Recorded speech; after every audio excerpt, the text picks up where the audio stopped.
John Kennedy attempted to drive in an open car through the town where General Campbell's brother was mayor. The Dallasites kept saying it just can't be true. Mayor Earl Cabell, as he rushed away from the hospital. Mayor, I would think that the feeling is that in the broad moral sense at least, that all of us share in what has happened here today, but this city, as you say, is not a city where things like this are done. The minority, it's a loud one, and today, this tragic thing that happens really once in a lifetime. This is a guilt that doesn't belong to a few. This is a guilt of the nation. We're all responsible for it. This could only be the act of a deranged mind. There is no question whatsoever in my mind that every possible security precaution was taken. All possible security precautions were taken by our police force on their own. I don't want to point my finger at anyone in a case like this. Still, this is not the time to single out for criticism any individual or any group. Yet, the irrational act of a single man. I can't point my finger. This is no time to point fingers. This is a time of prayer and sober reflection. We all have to search our souls with reference to what we might have said or done to have brought about a calamity of this kind. This is not a time to point the finger at anything except just the conscience of the nation. And now the police chief in Dallas says that he was informed by the FBI last night that they interrogated Oswald 2 weeks ago in Dallas, but he does not know the results of that interrogation, why it was ordered, or, he says, or neither was he advised that the interrogation had taken place until last night. Is there any indication from the investigation to date that would indicate motive on the part of Mr. Oswald? So far as I know, there's no indication of it. Are you satisfied that you've got him traced directly from the scene of the shooting to his arrest? Yes. Can you account for all the time? Wait, you mean from the scene of the presidential assassination? Yeah, to the time. No, we haven't got all of it. How much time is involved in there? How big a lapse of time? Roughly 45 minutes, I believe. You still don't know. He doesn't have a car. It's too far to walk. I understand that he does not have a car. Do you have anything other than circumstantial evidence right now? Well, we have some physical evidence. Can you tell us anything about that physical evidence? No, sir, I wouldn't. I don't think I should discuss that. Do you feel that this case is proceeding as efficiently as you would like it to proceed, or are some doubts beginning to grow as to whether this, in fact, is the man? No doubts are beginning to grow, but it's a very difficult investigation. Are the resources being applied to this investigation adequate, in your opinion? Yes. Would you describe them for us? We're just using all means possible in the scientific investigations. Of course, these are interrogation and scientific, other scientific aids outside of physical evidence and any other means that we have. Is he a member of any communist front organization? That I can't say at the present time. Any organizations that he belongs to that you know of?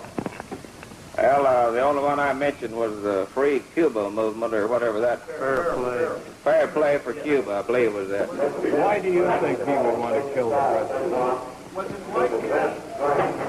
The only thing I do is take the evidence presented to jury, and I don't pass on why he did it or anything else. We're just interested in proving that he did it, which I think we have. The suspect will be interrogated some more. At the same time, all the loose ends will be tied together in one neat package. This adds one to the case for conspiracy then, and the Dallas police are apparently trying to add another.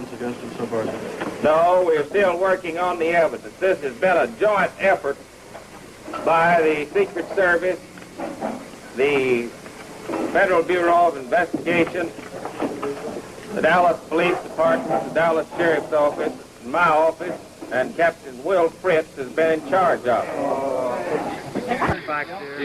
We want to say this, that this investigation has been carried on jointly by the FBI, the Secret Service, the Rangers, and the Dallas Police Department. Captain Fritz has been in charge. He's in charge of both. Will you have a further statement of any kind? Well, not necessarily, no. Captain Fritz, is he showing any sign at all of cracking? No, I couldn't say about that. Captain Will Fritz, the chief interrogator of Lee Oswald here at the Dallas County Police Station. How far back have you been able to trace it? I wouldn't want to. Was it Ford in town, for instance? I wouldn't want to talk about that right now. Thank you. Did you talk to him? Do you know who was the bus driver? Yes, sir. We know the bus driver. Yes, sir. What does he say about Russia? This interview is being conducted with Captain Will Fritz, chief of the Dallas Homicide Squad. Mr. Fritz enjoys a reputation, one of the finest interrogators, not only in the state of Texas, but in the Southwest. He's been working constantly on Lee Oswald, but as he himself says, he feels no closer to a confession now than he did before. This, of course, is nothing detrimental to the captain. It does say something about the determination of Lee Oswald. Sir, he said he was. He's been more cooperative. What does he talk to you about? He hasn't admitted anything.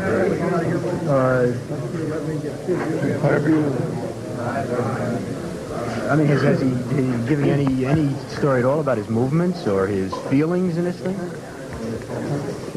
He has, sir? Did he make fingerprints on the gun? I wouldn't want to talk about the prints. And, without going into the evidence, before first talking to the district attorney, I can tell you that this case is cinched. That this man killed the president. And there's no question in my mind about it. Captain Will Fritz, the chief of detectives in Dallas, told newsmen earlier today, we have the case cinched.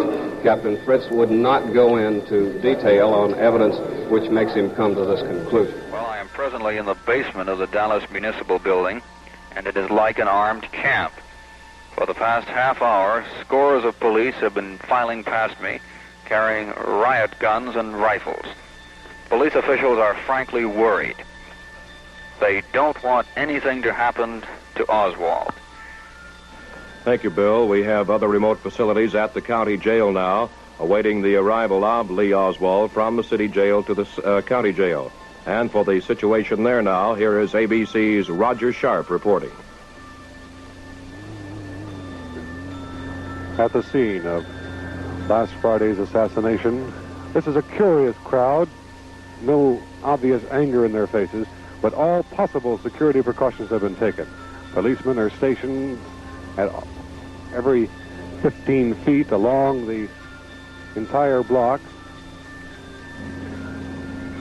From inside the courthouse compound, the motor entrance to the county sheriff's office, our cameras will show the approach of the car that will carry Lee Harvey Oswald into the courthouse building. We're inside the county courthouse, which the presumed assassin, Lee Harvey Oswald, is soon to enter. He'll be taken immediately to a booking room, and a very historic booking will be made. Next, into an ID room, where he'll be photographed and fingerprinted. And then, representatives of the press will have their first opportunity for a real front-to-front confrontation. Now, our big television cameras can't fit in that room, but we'll shoot that on sound film, and just as soon as that's processed, you'll be able to see it.